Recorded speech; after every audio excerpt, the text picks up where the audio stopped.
guys, it's Sandy and I am here at Ellen Hudson LLC headquarters. I'll do a quick spin around. You can see, oh my gosh, there's so many amazing products out here behind me.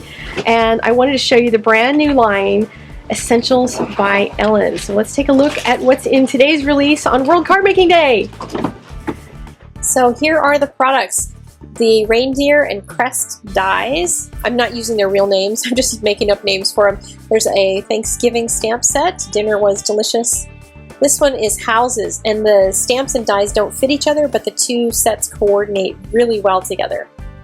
Here we have another stamp set with some fun sentiments and different design elements that go with them. Really cool cards you can make out of this. And Julie Ebersole has some amazing handwriting, so we've got a whole bunch of sentiments from her and her handwriting. And she's designed also these great stamp sets, 12 Days of Christmas, Bad Santa, these really cool bokeh circles, and some sketchy kind of ornaments and trees and things. So much fun. Gosh, Julie is so talented. And this again is her handwriting, and there are 3 dies with words that these coordinate. Again, they don't cut out the ones that are stamped, but they coordinate really well together. And fun set. And here is the much coveted by many. I've seen lots of people post that they want this zipper die on the left. And I am going to be showing you that because I got one, but not in today's video. And Treat Yourself is a sentiment that goes with it. Now I want to show you the die set we're going to use is Home and Hearth. It's got hearts, it's got houses, it's got stars and trees. And I want to show you the packaging. If you use the Avery Elle packets or stamp pockets, these are the same size, and they have the little flappy-doo just like they do without the sticky on them. But the one on the left, the Ellen Hudson one, is much thicker than the Avery Elle ones, just so you know. Really nice quality on them. And look at this. I was so excited when I saw this. This is magnetic. Your dies stay in place. I maybe won't lose all my little die pieces anymore. I'm so excited. So we are going to use this die set to create a World Card Making Day card. So I'm going to start speeding up because we're going to get to work here. And this is a Sizzix die. I'm going to cut a circle for my globe because I'm going to do a globe on the left-hand side and then have houses kind of on the globe. And so I'm going to place my houses all the way around it and tape them down with some Post-it tape. This is 1-inch Post-it tape. And just put them in place, kind of radiating out from a center point on that circle, wherever that circle's center would be. May not be in the center of that space, but I want them all to look like they're kind of at the appropriate angles.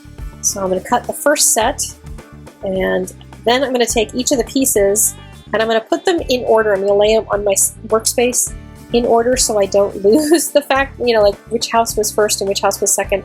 Because when I start to piece this back together, I'm going to have a million little pieces to work with anyway, and I want to try to eliminate some of my own confusion that I know is coming. So I'm going to place some trees and houses on the second half of the circle and start building that whole globe with all of its little fun around it, and tape those guys back down and die cut them as well. Now this is the system I came up with.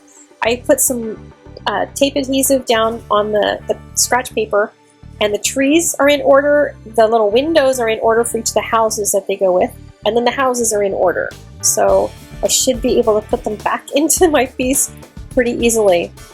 So I'm going to take some Copic marker and just a nice red and spray these super fast.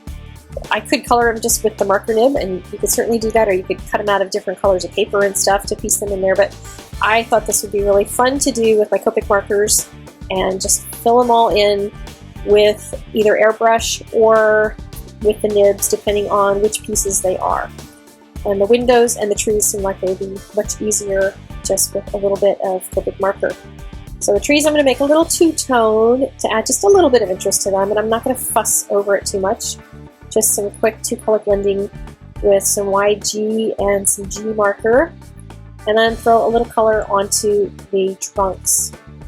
My circle is going to have to be a globe, and in my test one I tried just cutting random shapes and it didn't look like a globe. So I pulled up on my phone a globe picture, and I'm not being real fussy with it. You're going to see how rough these shapes are, but at least it's going to give me the general feeling of a globe, you know, some sort of a continent thing. You're going to be able to see Florida and, you know, the whole Central American thing. So you can see there that I'm getting a general idea of kind of what that looks like, at least so it doesn't look like blobs now. And first I'm coloring all of my land pieces that are going to be green. And I actually decided later to make them darker green, so they're going to keep going with more layers of color the way I do when I airbrush. So I kind of get started, and then as I try to smooth things out, I seem to just get darker and darker. It just seems to happen to me all the time. So now I'm using blue-greens for the water, and again, I wanted them to be light at first, and eventually ended up making them much darker, and you'll see even darker than this when I get to the end. So here I am adding more green to the land pieces, and what I'm going to do is tape them together from the back and kind of piece my little puzzle together for at least the globe, because I want to start looking at how this is going to fit the card overall. So I wanted to have my globe together. You can see it's kind of not the best airbrushing, not the most even, but I want to get my sky done first so I can compare the globe to it and see what I want to do to fix it. So I'm using some light blue-green right around the houses themselves, and I was considering going dark with the sky. I wasn't sure if I was going to or not, but usually when I start my airbrushing, like I said, it gets darker and darker, and this actually went on fairly well. The sky came out really nice, and I did get it to pretty even, so I decided I would let the sky be light and make the globe darker. So I'm just using a blue-green color, a dark blue-green, to go over both the land and the water, which, you know, blue-green color goes with both, and I'm just kind of slowly layering it on because it takes me a while to kind of be bold enough. Usually I'm really bold with my Copics, but with airbrush I'm just a little gingerly because it's really easy to get blobby if you go too fast with it. So I was comparing it to the sky, and I really wanted more darkness down in that corner. I'm going to put my sentiment across that area, so it's going to be fine if it's not perfectly blended right in there.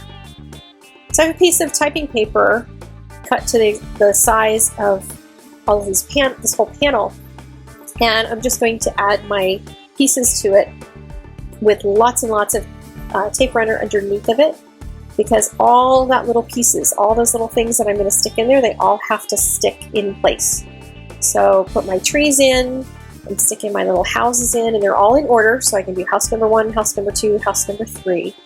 And it's pretty quick to put those pieces back into place one by one. And the hardest part is putting the little windows in, all of the little tiny yellow windows. But they're in order, so I at least know which ones go with which.